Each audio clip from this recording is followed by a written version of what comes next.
Inter results వచ్చాయి. చాలామంది చనిపోతున్నారు. రీసెంట్గా మొన్న ఒక సంఘటన చూసి నాకు చాలా బాధ అనిపించింది. తెలంగాణలో నేను ఎక్కడ ఫెయిల్ అయిపోతున్నానని ఒక అబ్బాయి ముందుగానే ఆత్మహత్య చేసుకున్నాడు. తీరా చూస్తే 357 మార్కులు వచ్చి ఆ అబ్బాయి ఫస్ట్ క్లాస్లో పాస్ అయ్యాడు. పేరు చెప్పడం నాకు ప్రస్తుతానికి ఇష్టం లేదు, ఆ కుటుంబాన్ని బాధ పెట్టడం. అయితే మొత్తం రాష్ట్రం మొత్తం మీద 8 మంది పైగా చనిపోయారు. ఇది అధికారిక లెక్క మాత్రమేని, ఇంకా తెలియని వారు ఎంతమంది ఉన్నారు. దయచేసి ప్రతి సంవత్సరం ఇలానే చనిపోతున్నారు.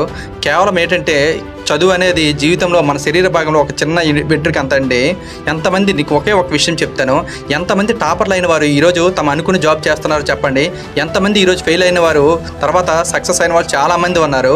ఇది ఉదాహరణ నేనేనండి. ఒకప్పుడు నార్మల్గా చదివేవాడిని, ఆ తర్వాత టాపర్ కూడా అయ్యాము. ఆ తర్వాత చాలామంది మాకన్నా నార్మల్ చదివే విద్యార్థులు చాలామంది సక్సెస్ కూడా అయ్యి ఉన్నారు. దయచేసి ఎవరు ఆత్మహత్యలు చేసుకోకండి. తల్లిదండ్రులు మీరు కూడా ఒకప్పటిలాగా వాటిని విమర్శలు చేయడం, కొట్టడం, హేళన చేయడం, చుట్టాలు బంధువులు మీతోనే పెద్ద తలనొప్పి.